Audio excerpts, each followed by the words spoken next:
Good evening, everybody. Happy Sunday. I was gonna do this outside, but it happened to just start raining 5 minutes before I was coming on here live. So I jumped in my car. But this is gonna be a pretty short one, anyways. But it was something that I was going to make a video on Friday, but Friday was just too hectic of a day. But I wrote it down. Now I've started to write everything down in my notes so that I don't forget. So I was just looking through my notes earlier and saw that I did not do this topic yet. Good evening, Ed. Hi, D. Hi, Prince. Hi, Cass.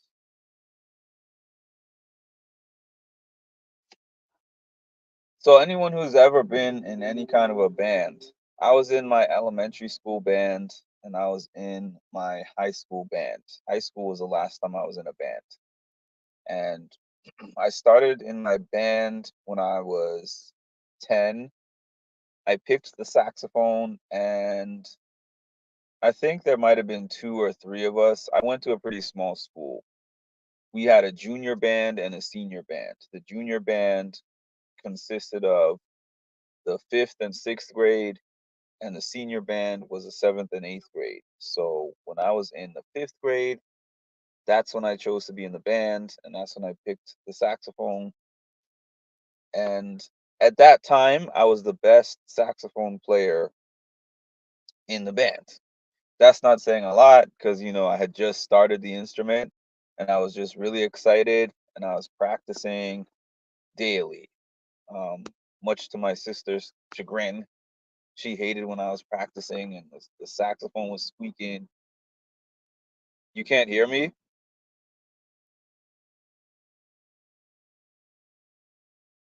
Can you hear me?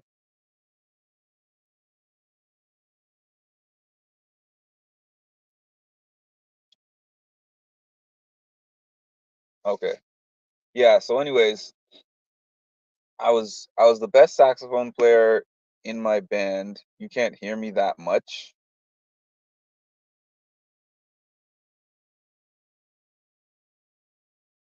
Colleen can hear me, D and Ed can't.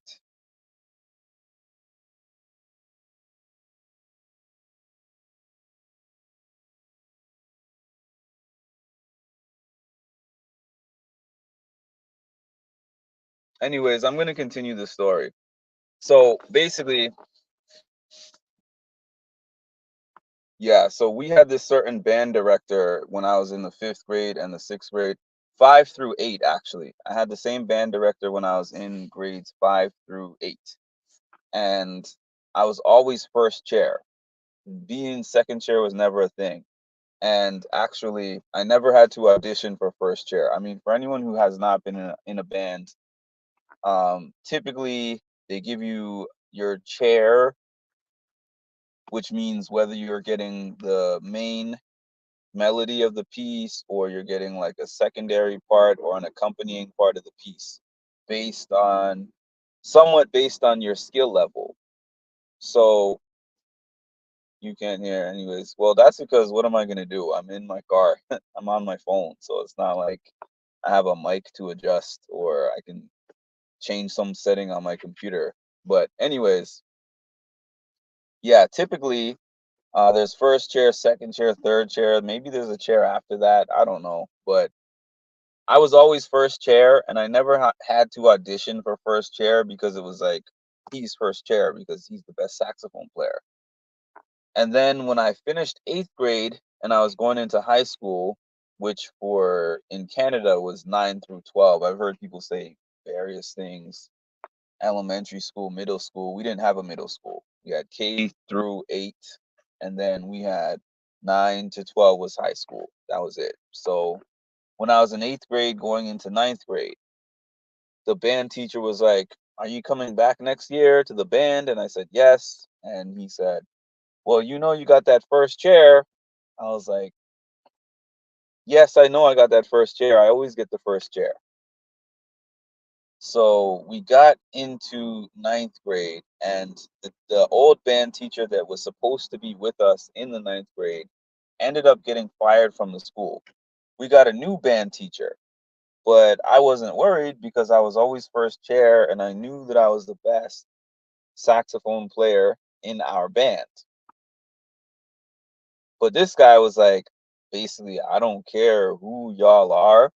Everybody has got to audition, and the people, the order where I place you all is based on your audition. And again, I knew that there was a couple of other people in there that were going for first chair in the saxophone. One of them in particular had only been playing for about 3 or 4 months, and I had been playing the saxophone at that point for this was mm, going into my fourth year. He'd been playing 3 to 4 months, so I didn't even consider him competition. So they gave us all the audition pieces, and we had a few weeks, maybe 3 weeks, to practice them, and then we had to go in and we had to play them for the band director. This guy who had minimal talent, I'm sorry to say, and I told him this too because he was my classmate and he disagrees, but that's just the way that I view it, and that's the way many people viewed it. I told him this years later. He practiced those pieces religiously. He practiced those pieces every single day, hours and hours a day, because he wanted to maximize his talent and do as good as he could possibly do. I was like, I'm just better than everybody else who is playing my same instrument. So I practiced very minimally. We had 3 weeks. I probably practiced once or twice a week. And it wasn't because I was busy. It was just because I was like, it doesn't matter how I do in the audition. I'm getting first chair. So I remember going into that audition piece, that audition, and I played my audition pieces, and I would say that I was pretty average with it because I did an average amount of practice and I got an average result. But again, I was like, all right, no problem. I'm still getting first chair because it's based on who has more talent, and nobody has more talent than me. Then, when he was telling us what position each of us ended up in, going down the list. Okay, so for the flutes, first chair is this person, second chair is this person, third chair is this one. For the percussion, first, second, and third. For this instrument, for that instrument, for this instrument. Then he's like, for the saxophone, first chair is so and so. And it wasn't my name. And I was like, what?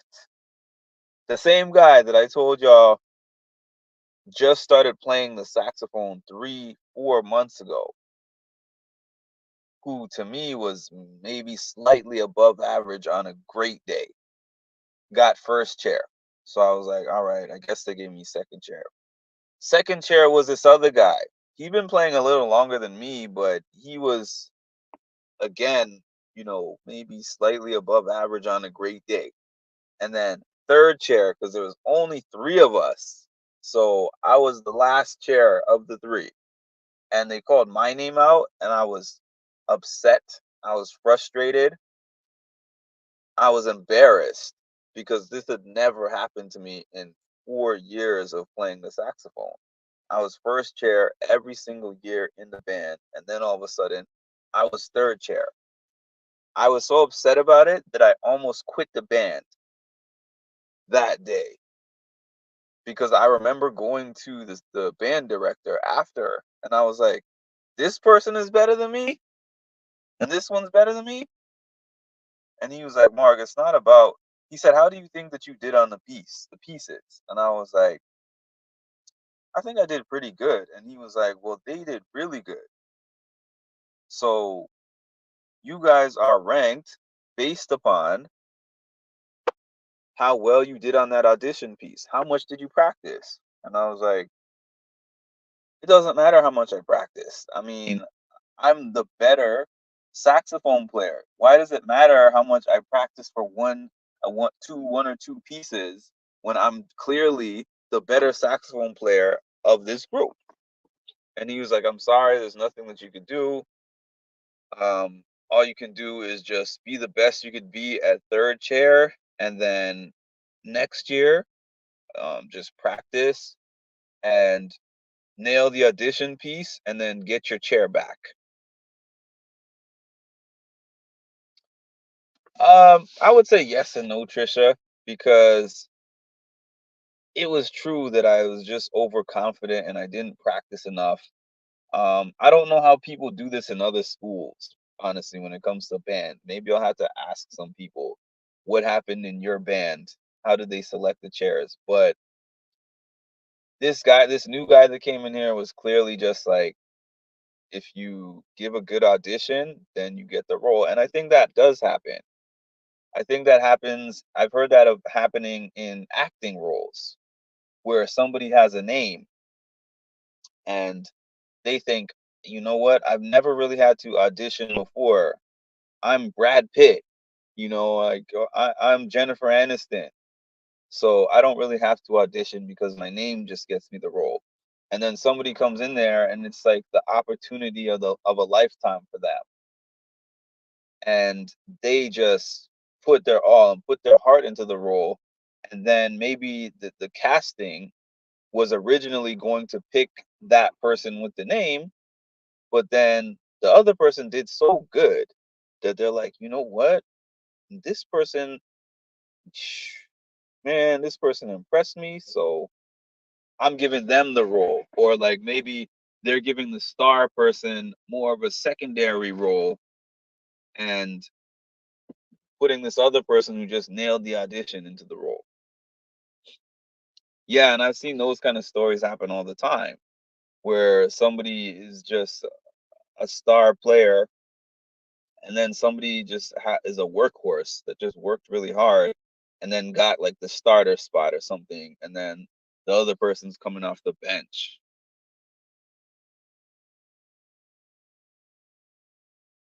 Yeah, so anyways, after I spoke to him, I was just upset the whole year.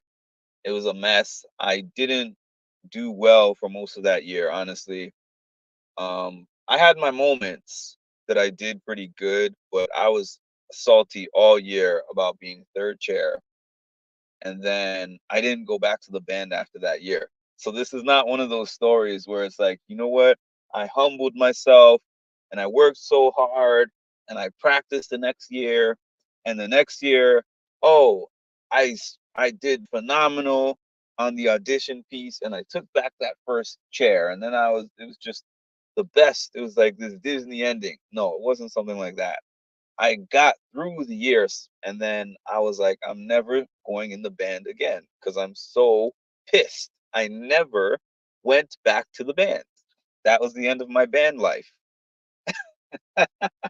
But the way that I'm tying this in is because as an adult, people always tell me, Mark, you have all these different talents.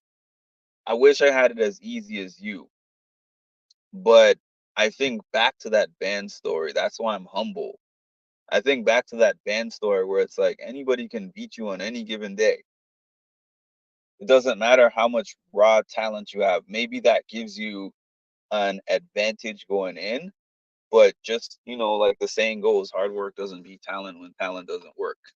So that's why in my adult life, I always make sure that my work ethic matches my talent level.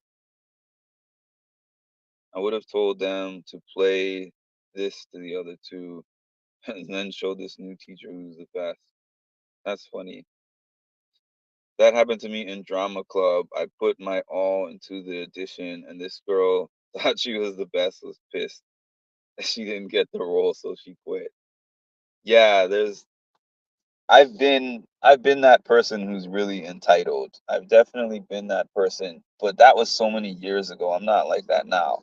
Even when it comes to my interviews that I do on my page, there's people who do interviews who get way more views than me just because of, I don't know, the traction that they've built online.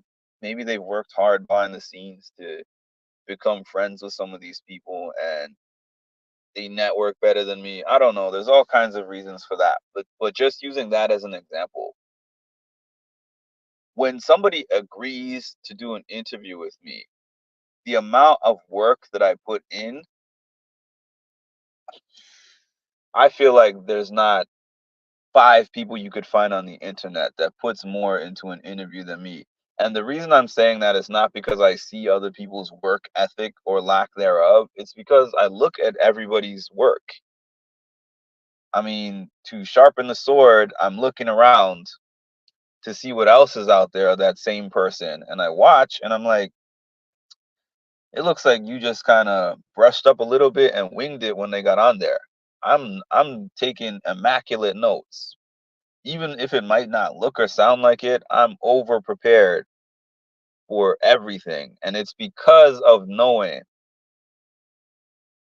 that people could make the most out of an opportunity one time. You might get one opportunity to do something, and you might walk in there and just think, I am so naturally gifted at whatever this is that there's no way that I'm going to fail, or there's no way that anyone else is going to surpass me. Then you run into that person who's like, this is the opportunity of a lifetime and I'm going to treat it as such. Everything that I have, I am going to leave it out on the floor. And if I don't get selected, or if I don't get chosen for this opportunity, it's not going to be because of me. It's going to be because somebody is just better than me. And now I always have that mentality when I'm going for anything, even if it's a job. In the last 4 years, this is incredible to me because there's so many jobs that I haven't gotten over the years that I just put in my application and I didn't get. There's plenty of jobs that I have put in applications and didn't even get an interview for the job, but my last, I almost want to say close to 10 jobs that I have actually done an interview for, I've gotten 10 offers for those jobs. And I'm not trying to say that that trend is going to continue forever, but I will say that when I used to go into a job interview, I might just do like a little bit of prep, 20 minutes or something. I go over some probable questions that they might ask, but then I would just kind of go into the interview and wing it. The last 10 interviews that I've done, not only did I do some studying about the company, I actually reached out to my sister who used to work in an employment center but is really good at that stuff. And we went through mock interviews where she actually looked up some potential questions that the employer might ask me. We went through them, we fine-tuned them, and I was prepared. When they asked me the questions, even maybe a couple of questions that were not exactly within our thing that we prepared, I was able to answer because I was just very thoroughly prepared to answer anything. So there's probably people out there. I know in my job right now, I was unqualified. I was literally unqualified to do the job, and they made an exception for me. Sometimes I wish they hadn't because the job sucks. But anyways, that's neither here nor there. I'm trying to give a motivational point. Uh, there's probably somebody out there who is much more qualified than me, educational background, more experience in the field. Um, maybe could have even done better than me in the job. Who knows? I don't think I'm the best at anything. Even though some would be like, "Oh, you have to have the confidence to think you're the best." No, I don't think I'm the best at anything. I think that I'm better than a lot of people at a lot of things, but there's no such thing as a best. There's always going to be somebody better than you at something. So essentially, I probably beat out a lot of those people because of how much I just worked hard on my preparation. Even my interview requests, there's a couple of people that I'm just not going to name them, but there's a couple of people that don't usually interview with too many people. And people ask me how I got them to interview with me with a small platform.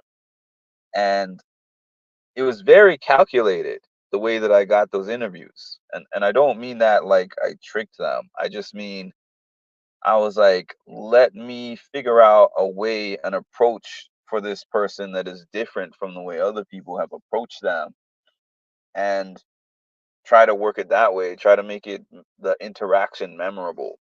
And it happened to work a couple of times. I don't have the same success rate with that that I have had with other things, but I do have a couple of names on the resume that not a lot of people have on their resume. So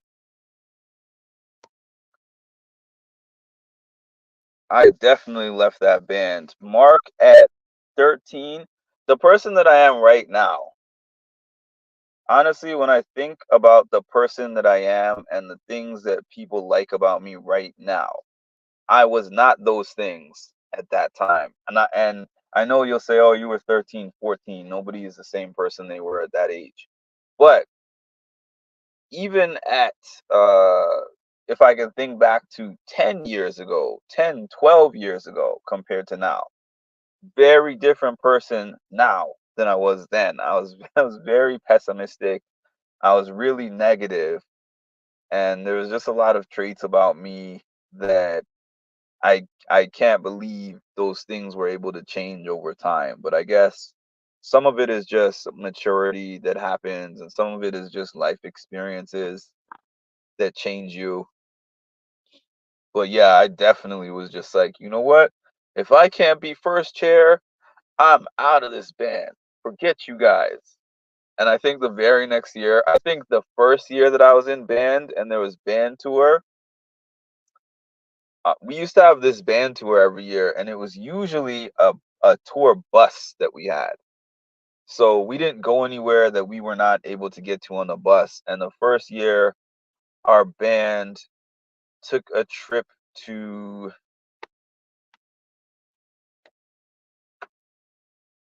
I want to say we took a trip to Washington, D.C. We took a few trips, but I think our major trip that year was Washington, D.C. And it's like that was cool. We took a bus trip from Toronto area to Washington D.C. But the next year, the band went to Australia, and I was so pissed because I was like, "Oh yeah, I showed them by dropping out of the band, and then they go to Australia the next year, and I don't get to go." So that sucked. I used to shoot myself in the foot a lot. I used to quit jobs. I quit several jobs on the spot.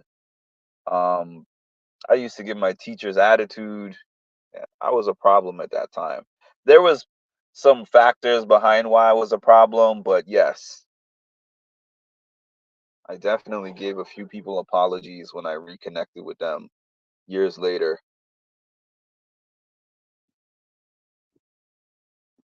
For me, it was a front row and spot on dance. Was mine for years until one audition I was replaced and was so pissed off I left a few months later. Yeah, and if you put me back there now, I'd probably do it again. I'd probably leave again. The thing that I would change is that I would practice. I would practice that piece so that I could leave and there's no room for debate.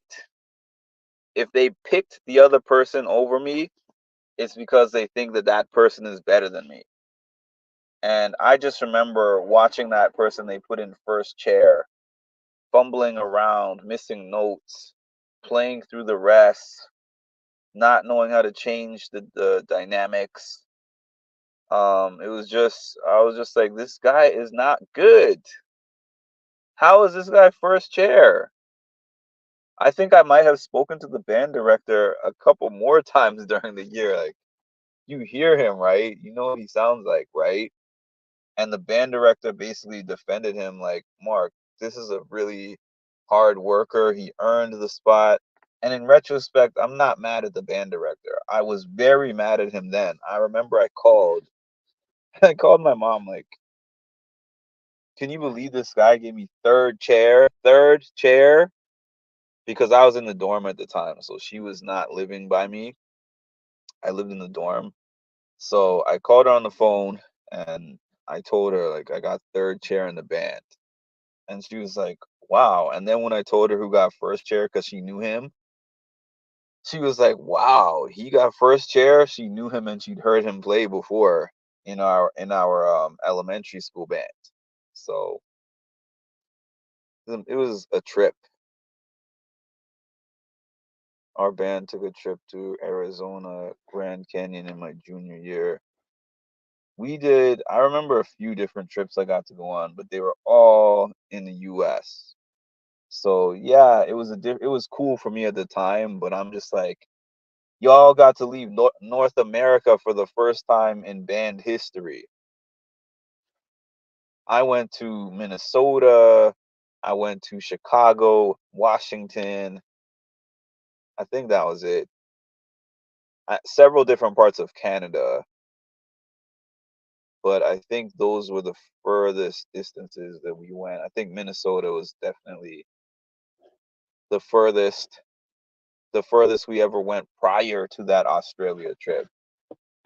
And I heard that Australia trip was so fun too. One of these days I'll take myself there. There's a lot of things that I missed out on because I felt very entitled. I guess part of it was because I was in one school from kindergarten through 8th grade. Everybody knew me, and I never had to try out for things. Like the basketball team, you're a starter. You know, like whatever sport that I wanted to be in, they just are like, you're the most athletic person here. So you're automatically you're gonna start for whatever sport you want, you know. My grades were always top grades. Um, I was good at whatever I did, so they just I don't know, they didn't have a system of trying out. It was just like, you're the best, so this is what you get for being the best. So high school was the first time I was humbled like that. It was definitely my first time being humbled like that, but that humbling experience benefited me later on in life. So that's the end of my story here, and it's Sunday.